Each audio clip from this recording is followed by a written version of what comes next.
Please rejoin the session fast. I will also take a 1 minute break. Meanwhile, others will join.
Good. 30 are joined. Okay.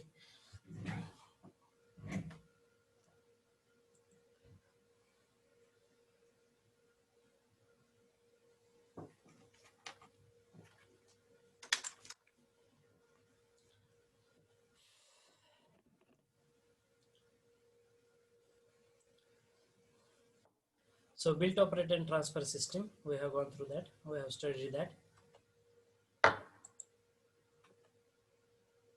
Yes. Security deposit. Okay. Now what is it means? And as I said earlier, what are the things that comes and that you are going to focus on as far as the security deposit is considered.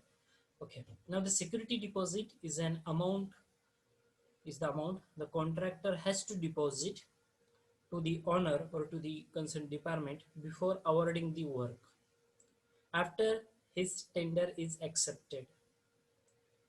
Okay, the amount is generally 5 to 10% of the estimated cost of the project and is inclusive of the EMD already deposited by the contractor along with the tender. This will be refunded after the completion of the project. No interest is paid of the security deposit. The contractor has to fulfill all the terms and conditions laid in the contract and maintain the quality and speed satisfactory. If he fails to do so, a part or whole of the security deposit is forfeited by the department. If there is any fault in the construction and the contractor refuses to demolish or to reconstruct, then the department will carry the work using the security deposit. As I said earlier, if you have taken the work and if you have not maintained the quality, okay, as per the terms and the conditions of the contract, then what, and if you are going to refuse the some maintenance or some that particular work, reconstruction, then the department will carry out that work using your security deposit. Okay, so generally security deposit is 5 to 10% of the your project cost. Please remember this. There will be no interest to be paid to the contractor on the security deposit. Okay. Akshat, what is the purpose of taking the security deposit from your side? जर भविष्यामध्ये तुम्ही काम घेतलंय आणि ते काम तुम्ही पूर्ण केलंय, परंतु काम पूर्ण झाल्यानंतर किंवा काम पूर्ण करत असताना तुम्ही टाइमली काम कंप्लीट केलेलं नाहीये, तुम्ही टर्म्स अँड कंडिशन्स कुठेतरी ब्रीच करताय कॉन्ट्रॅक्ट मधल्या, किंवा तुम्ही कामही कंप्लीट केलंय चांगलं, परंतु त्यानंतर त्याचा जो तुमचा टेन्युअर असेल कॉन्ट्रॅक्टचा 5 वर्षांसाठी आहे, 10 वर्षांसाठी तुम्ही कॉन्ट्रॅक्ट केलेला आहे आणि त्यामध्ये जर त्याचं जर मेंटेनन्स जर तुमच्याकडून होत नसेल त्या स्ट्रक्चरचं किंवा त्या रोडचं कुठलंही असू द्या, ठीक आहे, तर मग काय केलं जातं, ते मेंटेनन्स जे असेल किंवा ते रिपेअर अँड मेंटेनन्स जे काम असतं ते त्या डिपार्टमेंटद्वारे कॅरी आउट केलं जातं. मग डिपार्टमेंट कुठला पैसा वापरते, तुम्ही जी सिक्युरिटी डिपॉझिट भरलेलं असते त्यातल्याच पैशातून ते रिपेअर अँड मेंटेनन्सचं काम करतात आणि मग त्याचा तुम्हाला कुठल्याही प्रकारे रिफंडेशन होत नाही. ठीक आहे, जर तुम्ही मध्येच जर असं काम केलं नाही, जर तुमचं सॅटिस्फॅक्टरी असेल तर मग इन दॅट केस ती जी सिक्युरिटी डिपॉझिट अमाऊंट तुम्ही भरलेली आहे ती तुम्हाला कम्प्लिशन ऑफ द प्रोजेक्ट झाल्यानंतर दिले जाते. ठीक आहे, after fulfilling all the terms and conditions only, please remember. But if you fail to do that it is get forfeited. Forfeited म्हणजे ती जप्त केली जाते. ठीक आहे, तुम्ही इलेक्शनच्या टायमात ऐकलं असेल या मंत्र्याचं डिपॉझिट जप्त झालं वगैरे वगैरे ब्ला ब्ला ब्ला. ते त्यांचं डिपॉझिट वेगळं आहे, आपलं सिक्युरिटी डिपॉझिट हे वेगळं आहे आपल्या कन्स्ट्रक्शन फील्डमधलं. ठीक आहे, तुम्ही जर काम व्यवस्थित टेंडर तुम्हाला मिळालंय, तुम्ही बांधकाम केलंय, परंतु त्याची क्वालिटी त्याचा स्पीडली टाइम जर मेंटेन केला नाही, किंवा किंवा दुसरी गोष्ट तुम्ही कामही चांगलं कंप्लीट केलंय पण त्यानंतर जो काही टेन्युअर असेल त्या कॉन्ट्रॅक्टचा 5 वर्षासाठी तुमचं कॉन्ट्रॅक्ट होतं किंवा 10 वर्ष, आणि त्या दरम्यान जर तुम्ही कुठल्याही प्रकारचं जर डिमॉलिशिंग करण्याची वेळ आली किंवा रिकन्स्ट्रक्शनची वेळ आली, रिपेअर अँड मेंटेनन्सची वेळ आली आणि तुम्ही जर ते करण्यासाठी नकार दिला तर ते काम डिपार्टमेंट त्या रिस्पेक्टिव्ह डिपार्टमेंटद्वारे केलं जातं आणि ते काम करण्यासाठी जो पैसा वापरला जातो ते तुमचं सिक्युरिटी डिपॉझिट असतं. जनरली 5 ते 10% असतं आणि ते डिपॉझिट मग परत तुम्हाला मिळत नाही. परंतु जर तुम्ही सगळ्या टर्म्स अँड कंडिशन्स फुलफिल केल्यात, तुमचं टेन्युअर सक्सेसफुली तुम्ही कंप्लीट केले, 5 वर्षाचा कॉन्ट्रॅक्ट होता सक्सेसफुली कंप्लीट केलाय, तर त्या केसमध्ये ती तुम्हाला रिफंड केली जाते. Only in that case, otherwise not. So that is all about the security deposit. Okay, if the cost of the project is a huge amount, the contractor is made to deposit only 50% of the amount in the initial stage, and the rest of the security deposit is deducted in the installments from the running bills of the contractor. म्हणजेच काय, जर तुम्ही 1 कोटीचा project घेतलाय आणि त्याच्या 5 ते 10% जरी म्हटलं तरी 10 लाख रुपये झाले, बरोबर आहे. 10% जरी म्हटलं तरी ते सिक्युरिटी डिपॉझिट स्पेसिफाय केलेलं असतं प्रत्येक कामासाठी. किती टक्के, 5%, 10%, म्हणजे किती पर्सेंटेज आहे ते मेन्शन केलेलं असतं तुमच्या टेंडर नोटीसमध्ये. ठीक आहे, मग हे जर प्रोजेक्ट जर सिक्युरिटी डिपॉझिटचं जर अमाऊंट खूप जास्त असेल, ठीक आहे, मला सिक्युरिटी डिपॉझिट 10 लाख रुपये भरावं लागतं, 1 कोटीचं काम आहे ना, मग 10% म्हटलं तरी 10 लाख रुपये झाले. मग 10 लाख रुपये तर सध्या मी भरू शकत नाही. मग सुरुवातीला तुम्ही 50% भरू शकता, म्हणजे 5 लाख रुपये भरू शकता. आणि राहिलेली जी अमाऊंट आहे ती टप्प्याटप्प्याने तुमचे जे रनिंग बिल्स आहेत, म्हणजे प्लेनपर्यंतचं काम केलं आणि तुमचं बिल निघाले, मग त्या बिलमधून ते सिक्युरिटी डिपॉझिटची अमाऊंट काही इन्स्टॉलमेंटमध्ये कट केली जाते. ठीक आहे.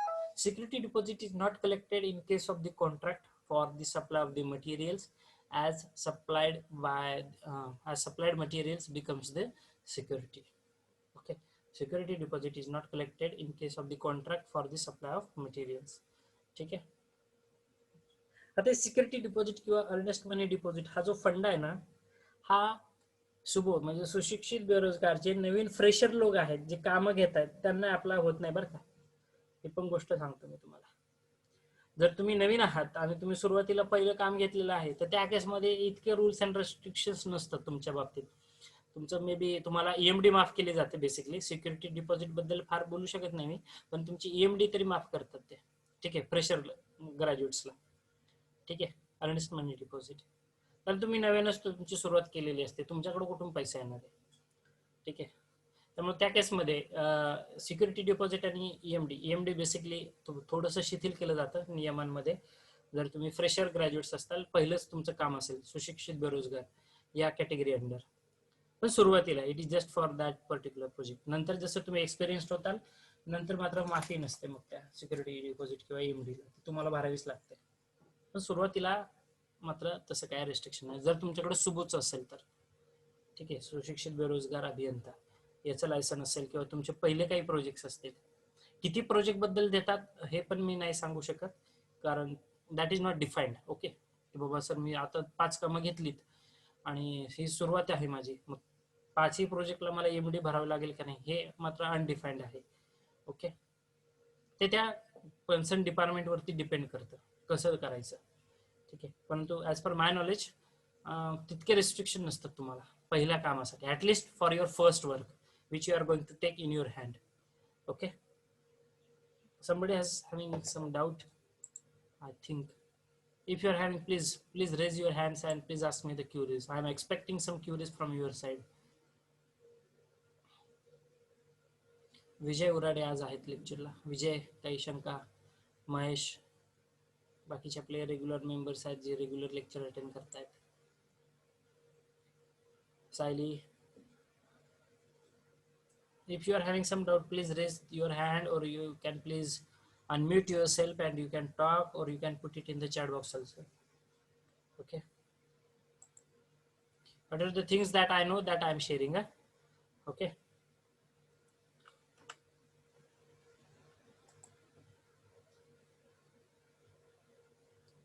yes, somebody has quoted something, I don't know. No sir. Okay,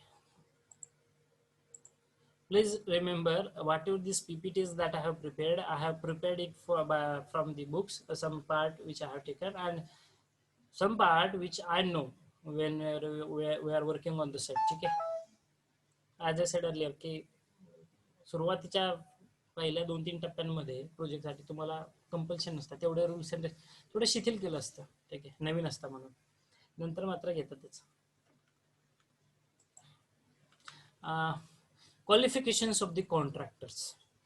तुम्हाला कॉन्ट्रॅक्टर तर व्हायचंय, खूप स्वप्न आहे आपल्या सगळ्यांना कॉन्ट्रॅक्टर व्हायचंय, गव्हर्नमेंट कॉन्ट्रॅक्टर व्हायचंय. ठीक आहे, किंवा प्रायव्हेट कॉन्ट्रॅक्टर व्हायचंय, काय जे असेल, फक्त नोकरीच करायची असेल तर ठीक आहे. बट ज्यांना कोणाचं स्वप्न आहे स्वतःची फर्म चालू करायचं किंवा स्वतः कामं घ्यायची आहेत, त्यासाठी काय काय क्वालिफिकेशन्स असतात त्यांच्यासाठी हा पार्ट इंट्रोड्यूस केलेला आहे, qualifications of the contractors. Okay, अजूनही काही कॉन्ट्रॅक्टचे टाइप्स आहेत बाकी की जे आपण आपल्या अपकमिंग लेक्चर्स मध्ये कव्हर अप करणार आहोत. ठीक आहे, आता आपण फक्त 10 ते 12 कव्हर अप केलेले आहेत, अजून राहिलेले काही टाइप्स जे असतील ॲज द टाइम परमिट्स आपण कव्हर अप करणार आहोत.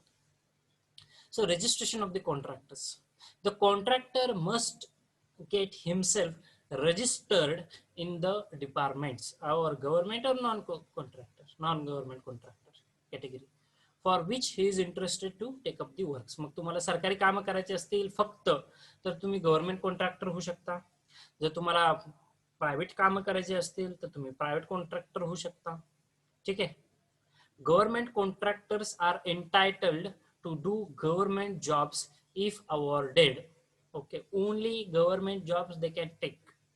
Contractors are classified according to the registration and registration fees, and depending on this they can undertake the works up to the certain amount. Now, as I said earlier, being a fresher graduate, you can get the chance to take the work up to 1.5 crores because you will get the license for class 4 contractor. Okay, being a fresher graduate, now they have modified this. Okay, आता जे आहे सध्या class 4 category पर्यंत तुम्ही घेऊ शकताय किंवा class 5, it doesn't bother. Okay, जवळपास 1 ते 1.5 करोड पर्यंत सध्या क्लास 4 ला 1.5 करोड पर्यंत तुम्ही कामं घेऊ शकताय.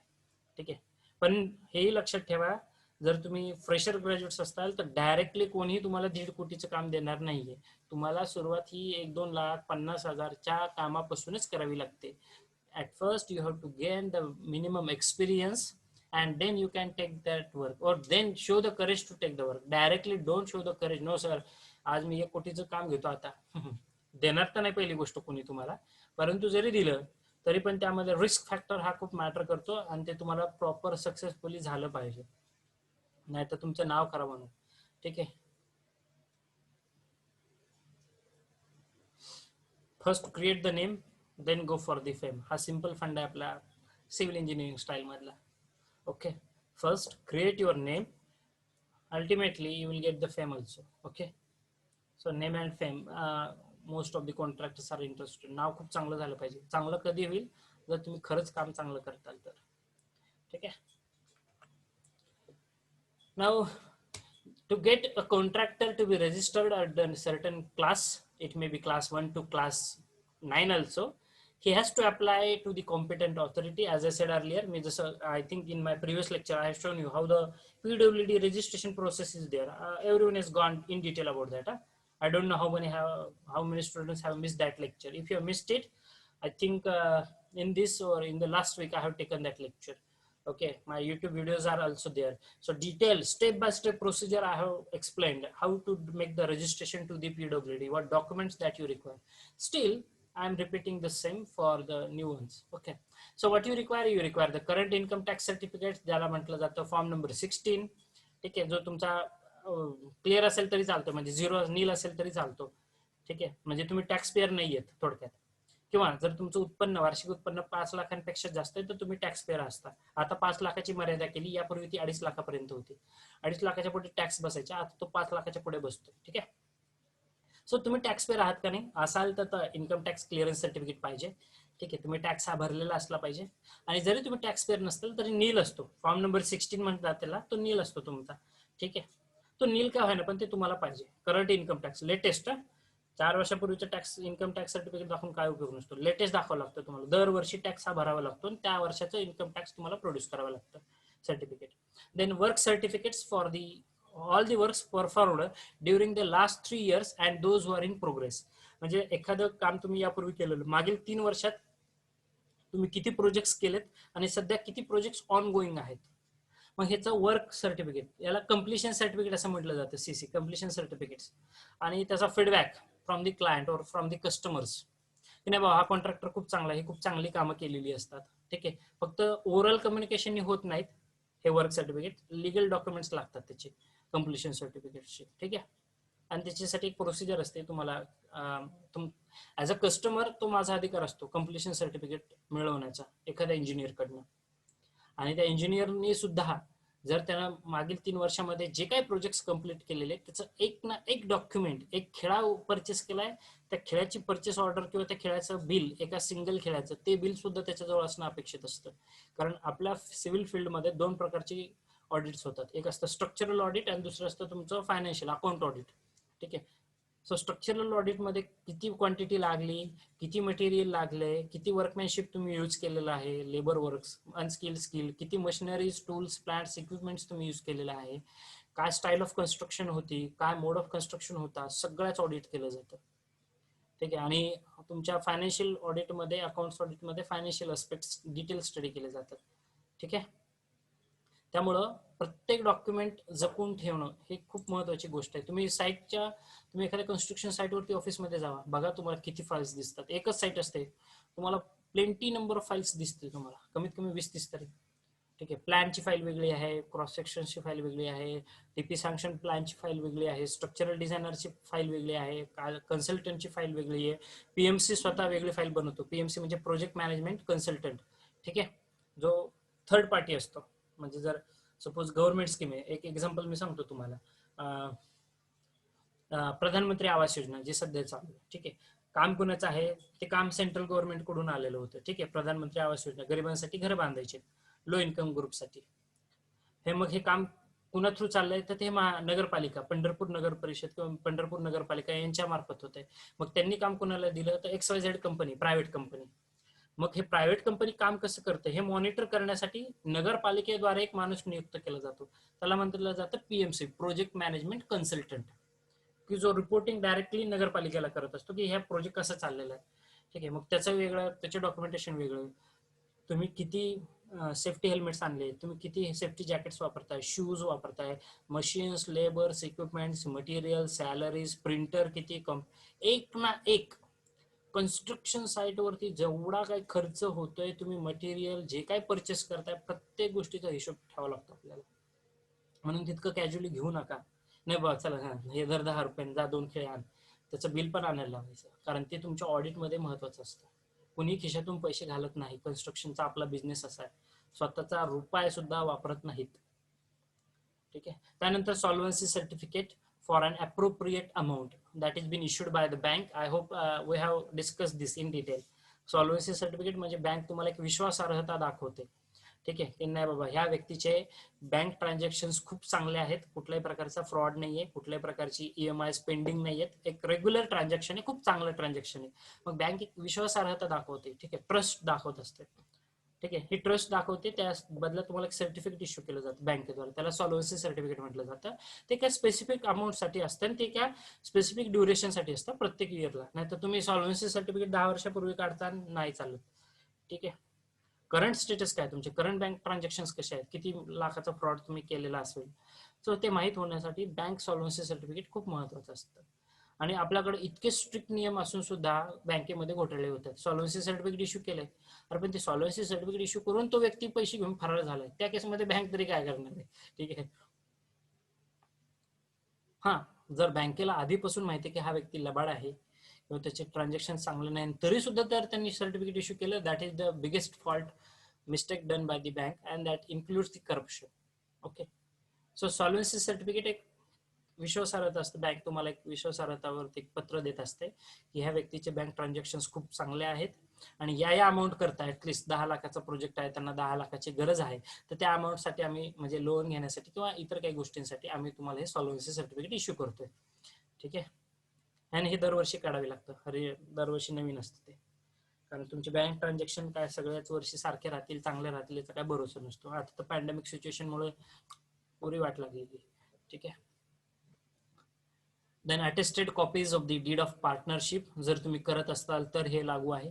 And power of attorney. ठीक आहे, on the stamp paper if needed. ठीक आहे, जर तुम्ही पार्टनरशिपमध्ये जर प्रोजेक्ट रजिस्ट्रेशन करत असाल किंवा एखादा प्रोजेक्ट घेत असताल तर attested copy of the deed of partnership and the power of attorney. ठीक आहे, पॉवर ऑफ अटर्नी म्हणजे काय असतं सांगता येईल का कोणाला? पॉवर ऑफ अटर्नी हा शब्द खूप वेळेस ऐकलाय. Anyone can explain me? चला आजच्या पुरता टास्क देतो तुम्हाला, मला या शब्दाचा अर्थ सांगा तुम्ही, पॉवर ऑफ अटर्नी म्हणजे काय असतं?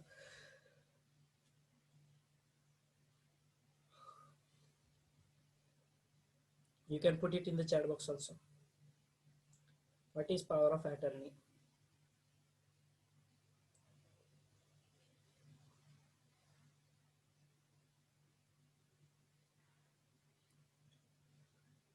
माहित पाहिजे आता ह्या गोष्टी मुलांना.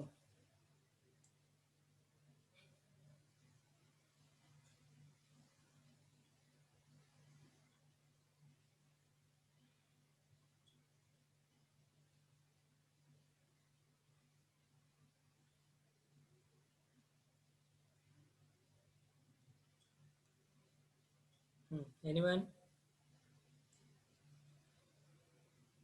What is power of attorney?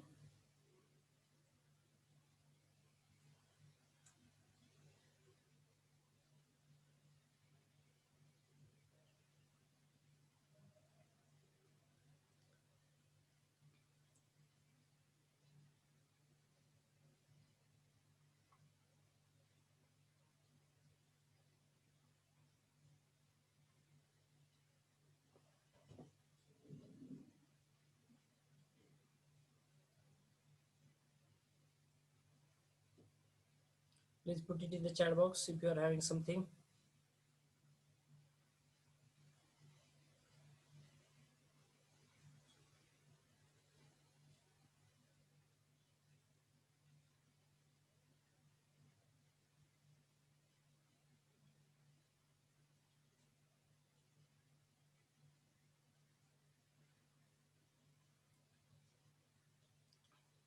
Okay, if you don't have the knowledge about this, again I will tell you in simple words. I'm going trying to power of attorney is nothing but if you are having your own land, okay, जर तुमच्याकडे स्वतःची एक जागा आहे, but maybe your what can I, maybe your spouse, mother, or your daughter, okay, there you are giving them authority to make a financial transaction, to do the planning, to sell the property. Okay, so you are giving them, being the owner of that particular land, you are giving them some powers related to that particular property. They can construct, they can resell, they can do whatever they want.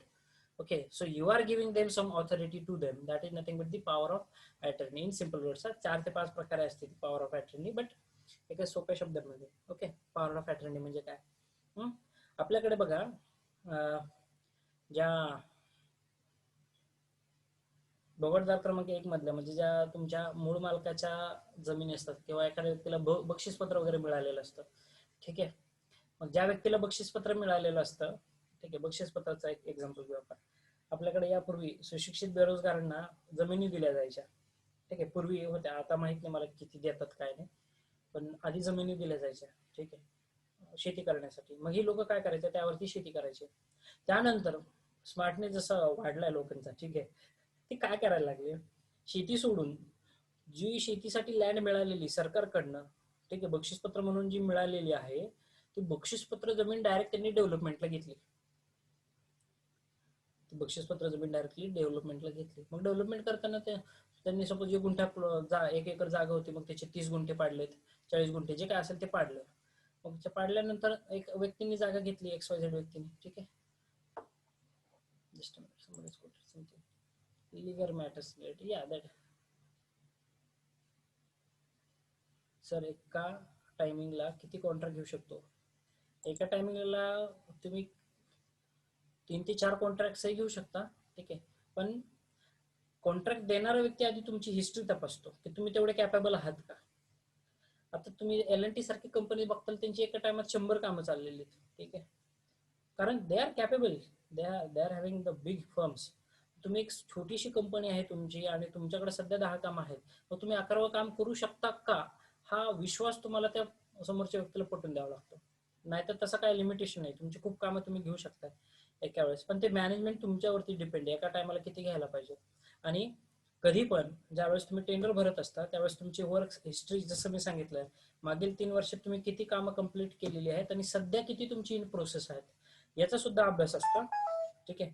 मी तुम्हाला ते document scan करून दाखवतो, जे आमच्याकडे होतं ते water tank construction, ज्या कंपनीने भरलं होतं त्यांची मागची 3 वर्षाची हिस्ट्री, प्लस पुढे आता सध्या जे प्रोजेक्ट चाललेले आहेत त्याच्याबद्दलची माहिती, डिटेल माहिती असते. किती कोटीचं काम आहे, काम कसं चाललेलं आहे, किती स्टेजपर्यंत आलेलं आहे, काय क्वालिटी पॅरामीटर्स तुम्ही त्याच्यामध्ये अचीव्ह केलेले आहेत, हे सर्व गोष्टींचा अभ्यास केला जातो. मग तुम्हाला ते काम दिलं. असं काय नाही एका वेळेस काम तुम्हाला भरपूर भेटू शकतात, एकापेक्षा जास्त कामं तुम्ही घेऊ शकताय, पण त्याचा अभ्यास हा त्या जो व्यक्ती तुम्हाला काम देणार आहे त्याच्याकडून याचा अभ्यास सविस्तर झाला, जर तो सॅटिस्फॅक्टरी असला, नाही तुम्ही करू शकताय हेही काम, तुम्ही तेवढेच आत्मविश्वास, तर तो तुम्हाला काम देणार. कामाला मर्यादा नाहीये, तुम्ही घेऊ शकताय काम एकापेक्षा जास्त, ठीक आहे. अजून एक डाऊट होता, कोणीतरी विचारलेला, लीगल मॅटर्स रिलेटेड. यस,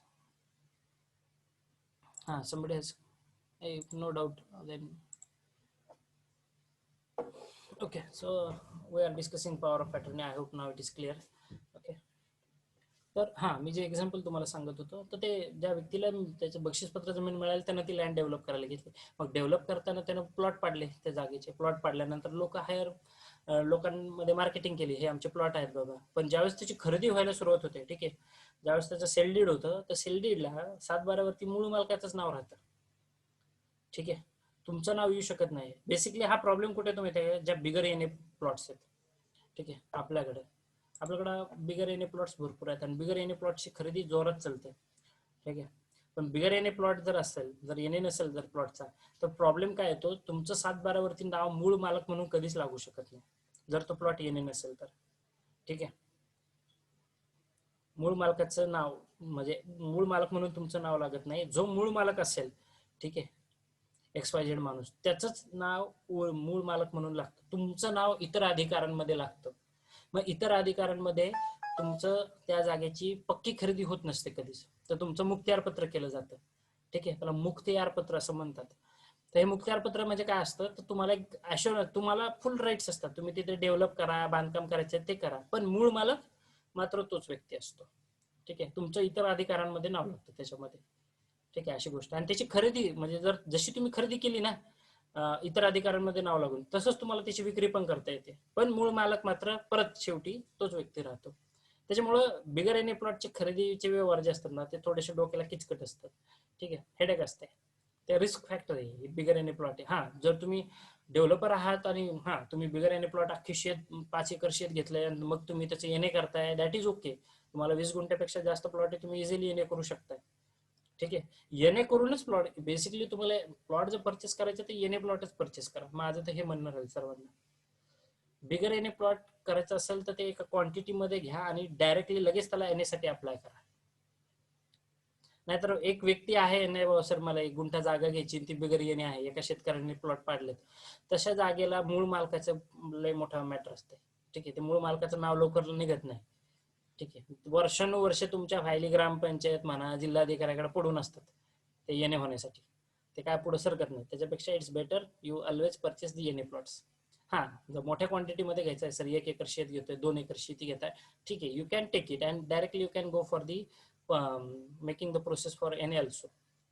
पण एक शेतकऱ्याची 1 एकर जमीन आहे आणि त्या शेतकऱ्यांनी 40 गुंठे प्लॉट पाडले, मग त्याची खरेदी विक्री चालू केली, मग त्याची 40 मालक येणार, कारण वेगवेगळे लोक खरेदी घेणार. मग त्याच्यामध्ये प्रॉब्लेम काय येतो, तुमच्या नावावर 1 गुंठा असतो पण तो इतर अधिकाऱ्यांमध्ये तुमचं नाव जातं. I hope whatever I am saying you are grabbing that. ठीक आहे. Then undertaking of the employment for the class 1 and 2 staff, application in duplicate with all documents attested copies. Already we have discussed this, so I'm not going to focus more on it. What documents that we require. Okay, the next point I'm interested to go. Okay, I think we will stop here for today's lecture. Then we will go in the next part. Okay, only few points are left, but we will stop here for the today's lecture. Now still, if you're having any doubt, you can ask me by unmuting yourself, or you can put it in the chat box. Meanwhile, I will take your interesting, most lovable part, that is attendance. Please, if you're having doubts, please put it in the chat box.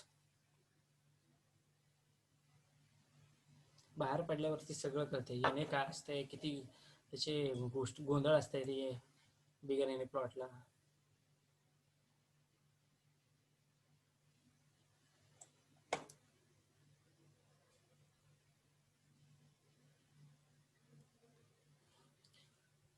Yes.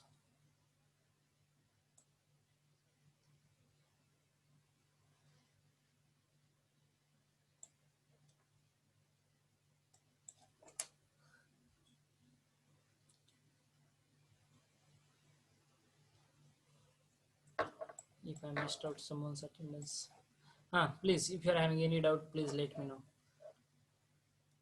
काही doubt आहे का, आजचा भाग समजलाय का, काही शंका, unmute करा किंवा विचारा.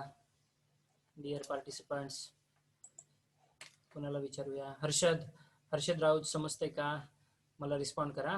रणजित, आजचा भाग समजलाय. प्रमोद, ज्ञानेश्वर, शिवानी, समर्थ, देन सत्यवान, विजय उराडे आज आलेले आहेत ते. Shweta, any doubt, please respond me. Sagar, respond me in the chat box. तो समजलाय का नाही, काही शंका, कुशंका, डाऊट्स, क्लॅरिफिकेशन. व्यवस्थित चाललंय, स्पीड बरोबर आहे सर, व्यवस्थित चालला तुम्ही. आय थिंक तुमच्या इतर सब्जेक्टचा सिलेबस संपलेला असेल, ठीक आहे, किंवा संपत आला असेल. आपण थोडेसे मागं आहोत, पण ठीक आहे, आपला सिलेबसही तितकाच वास्ट आहे. आणि सिलेबस असा आहे की तो टोटली प्रॅक्टिकल बेस्ड किंवा एक्सपिरियन्स और प्रॅक्टिकल नॉलेज तिथे सगळं इनपुट करावं लागतं, जरी नसेल तरी ते शिकवून इनपुट करावं लागतं. क्लास 4-5 ते कसं डिसाईड करतात? No see, being a fresher graduate, now they have means previously it was restricted to only 5, class 5 पर्यंत तुम्हाला कॉन्ट्रॅक्ट भेटायचं.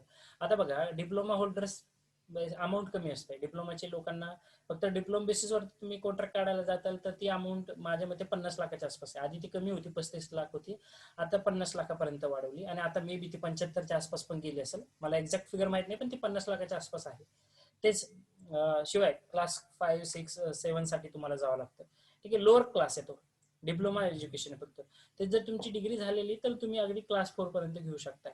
ठीक आहे, कॉन्ट्रॅक्ट म्हणजे fresher graduate, without any experience बोलतोय.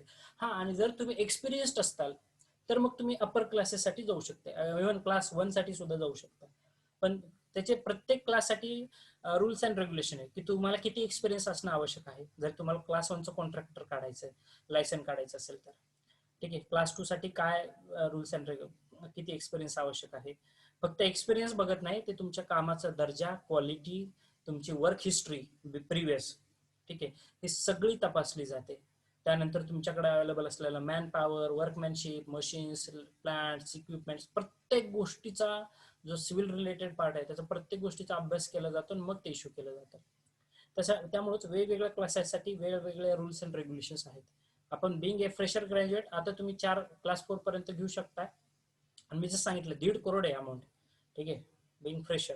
पण 1.5 करोडचं काम तुम्हाला सुरुवातीला कोणीही देणार नाही, तुम्हाला एक्सपिरियन्स गेनच करावं लागेल. At least minimum 2 years experience you have to gain in the market, मगच ते तुम्हाला हे करता येईल. ठीक आहे, आणि तो या पद्धतीने डिसाईड करतात, एक्सपिरियन्स, तुमचं वर्क हिस्ट्री प्रिव्हियसली, ठीक आहे, आणि तुमच्याकडे अवेलेबल असलेले resources.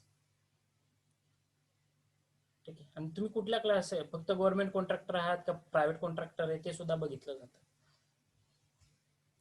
Okay, I hope it is clear to you, Vijay. Good question, but anyone is having any doubt again still, please unmute or you can put it in the chat box. Gitanjali Madne, Sanjeevani, any doubt? Shubham Vitekari, Ajinkya, roll number 57. Kai Shanka?